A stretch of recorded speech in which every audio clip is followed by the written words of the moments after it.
Hello, Bacho. Let's read the given question. The question says we have been given with a comprehension. A particle moves with deceleration along the circle of radius r, so that at any point of time its tangential and normal acceleration are equal in moduli. At the initial moment t equals to 0, the speed of particle equals v naught.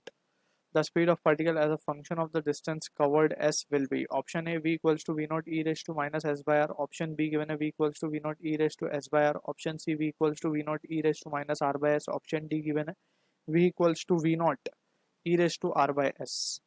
So इस question का जो की concept we will be using is the concept of circular motion. So in circular motion जब भी particle, let's suppose a particle is moving in a circular path, so at any point we can say it will be having two accelerations, एक along the velocity, let's say अगर anti clockwise direction में घूम रहा है, so in this direction velocity की direction में tangential acceleration act करेगा if we are assuming के velocity is increasing, right? So velocity के direction में tangential acceleration act करेगा and another acceleration will be along the centre, जिसको हम कहेंगे रेडियल एक्सेलरेशन ए आर, या फिर सेंट्रीपिटल एक्सेलरेशन भी हम इसे कह सकते हैं, ठीक है? तो दो एक्सेलरेशन हमेशा एक्ट करते हैं for a particle that is moving in a circular motion. अब ए आर को हम नॉर्मल एक्सेलरेशन भी बोल सकते हैं, ठीक है? तो फ्रॉम द क्वेश्चन गिवन यहाँ पे हम ए आर की जो वैल्यू होती है that is v square upon r, where v is the velocity, linear velocity, and r is the radius of the circular path. So ये basic understanding we need to have. अब यहाँ पे question की अगर हम बात करें, सो क्वेश्चन में हमें गिवन है at any moment of time its tangential and normal acceleration are equal in moduli, मतलब मैग्नीट्यूड दोनों का सेम होगा.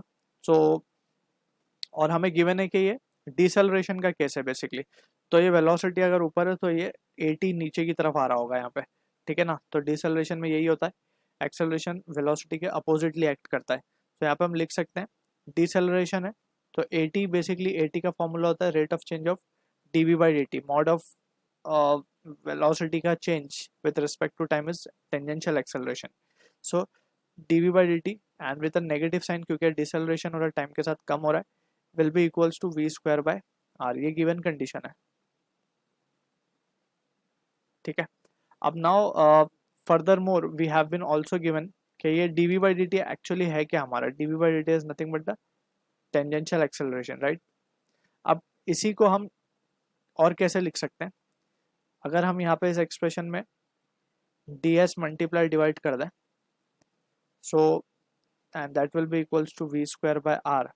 सो यहाँ पे हम देख सकते हैं कि finally we can have this expression as to be ds by dt हो जाएगा हमारा v minus v dv by ds will be equals to v square by r. क्योंकि हमें स्पीड चाहिए in as a function of distance, तो हमने distance के term में एक्सेलरेशन को लिख लिया है. अब यहाँ से एक भी कैंसिल हो जाएगा. Now we can separate the variable, therefore variable separate करके क्या लिखा जा सकता है, माइनस ऑफ डी वी, ऐसा लिखते हैं यहाँ पे हम इसको, minus of D V upon V will be equals to D S upon R, इस तरीके से, ठीक है? Now we can integrate both side.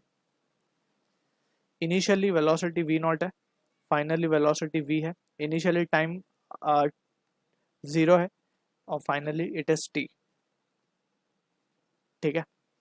और वी कैन रादर से डिस्प्लेसमेंट की बात अगर हम करें, सो इनिशियली लेट्स से जो डिस्टेंस है वो वी टी इक्वल्स टू 0 पे, इनिशियली जब स्पीड जो है वो हमारी न्यू नॉट है, right? So we can say displacement और जो distance will be 0 and finally जब स्पीड हो जाएगी v तो distance covered will be s, ठीक है? सो इस तरीके से हम इसको सपोज कर सकते हैं. नाउ वी कैन से, क्योंकि हमें गिवन है t पे स्पीड कितनी है उसकी v नॉट है, सो इस तरीके से we can put the limit. Now we can solve it. So यहाँ पे हम देख सकते हैं it will be ln of v minus of, और simply we can say ln of v minus ln of v naught will be equals to 1 upon r, तो constant है, बाहर आ जाएगा, यहाँ पे जस्ट बचेगा s. So from the situation we can see कि ये हो जाएगा हमारे पास ln of v by V naught and that will be equals to minus of s by r। अब log को जब हम उस तरफ शिफ्ट करेंगे so it will be v is equals to, ये एक्सपोनेंशियल फॉर्म बन जाएगा, v naught e raise to minus of s by r। So this is the speed of the particle as a function of distance covered s we are getting।